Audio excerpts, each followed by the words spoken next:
Cooking for Health, a community cooking class brought to you by First Choice Community Healthcare, Agricultura Cooperative Network, La Cosecha, and other valued community partners.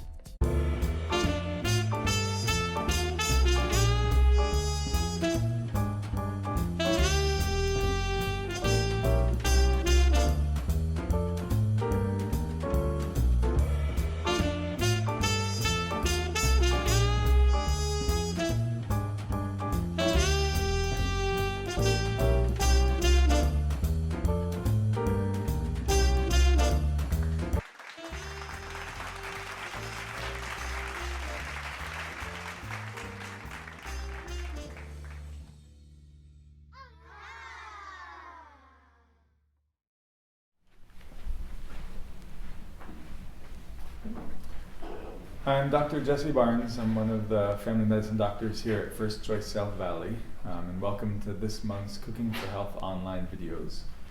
We are looking forward to getting to see people back in the classroom soon for in-person classes, but for now we are continuing to put up videos every month with these educational topic discussions and recipes from our incredible chefs.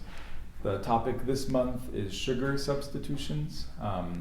And this is especially important to people with diabetes or at risk of getting diabetes, and we're trying to limit the amount of sugar that they're taking in their diet. We know that things like regular soda, as well as a lot of processed desserts, cakes and muffins and pastries and stuff like that, have enormous amounts of sugar and are one of the main reasons that we have, an epidemic of diabetes in this country. And so finding ways to eat food and enjoy eating food and have that sweet taste without getting as much sugar can be an important part of controlling problems like diabetes and preventing them.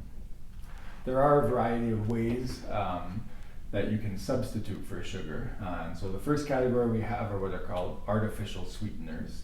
And so these are things like aspartame, which is the generic name of equal, saccharin, which is sweet and low, sucralose, which is Splenda, as well as something called sugar alcohols, and these are chemicals like mannitol, sorbitol, and xylitol. They all end in TOL, or tol. And these are sort of laboratory-made things that taste really sweet on the tongue, but don't have any actual sugar or actual calories in the food. And so, as you may have recognized from some of those first brand names, when you see those packets of fake sugar to add to coffee and tea, that comes from this category. And if you look at a food or a drink and it says sugar-free, then very likely you can look on the back and find one of these ingredients, because that's how they're adding that sweet taste, that sweet flavor to food without putting any actual sugar in it. There's an obvious benefit to these in that they don't have any sugar in them, and so they don't directly affect your sugar, but there are a couple of problems. There are a lot of studies coming out these days that show that in the long run they don't really help people control problems like diabetes, and we think that may be because they are tricking our brain into forgetting that when something tastes sweet, that we need to make insulin to absorb the sugar that's in that food. So in the long run, our bodies get less good at handling real sugar when we have too much of these artificial sweeteners. We think they can be a useful bridge to people who are really used to drinking a lot of soda or eating a lot of sweets to try and sort of work their way off of that habit. But it's probably not a good long-term solution to use artificial sweeteners in large amounts and on a very regular basis. The sugar alcohols as well, like the mannitol, the sorbitol, the xylitol, often cause diarrhea. And so if you're eating a sugar-free food and it's causing some upset stomach, it's probably because it contains one of those ingredients. Additionally, there are a couple of plant-based sweeteners. And stevia products has been a very popular one in the last 5 or 10 years. Monk fruit is another plant-based sweetener.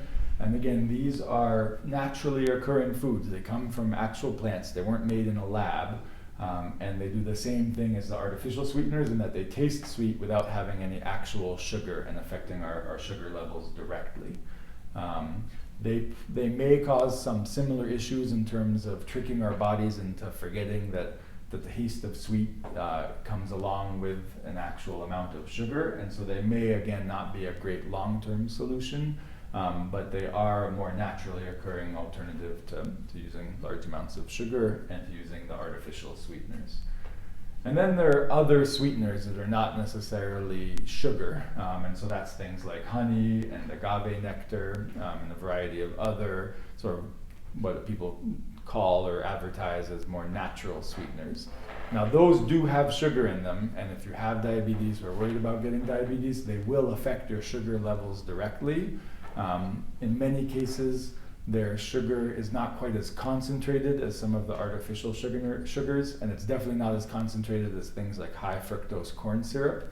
And so at times, if these are part of a balanced and healthy diet, they can be used within reason without causing huge problems in terms of sugar control.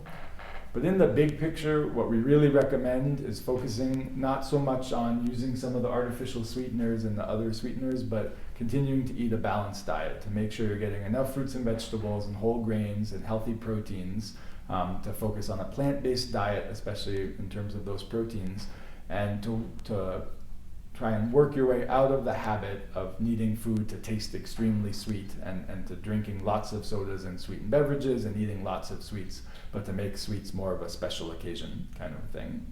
So in summary, there are a variety of artificial sweeteners, naturally occurring sweeteners, and alternatives to sweeten your food. And some of the recipes we're going to work on, or we're going to show this month, are excellent ways of introducing some of those substitutes where we're accustomed to using sugar.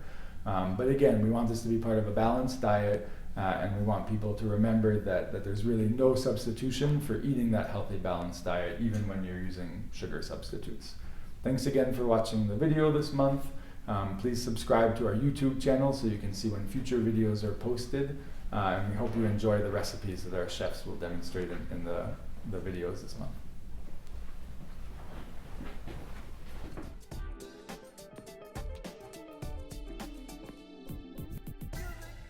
Thank you for watching.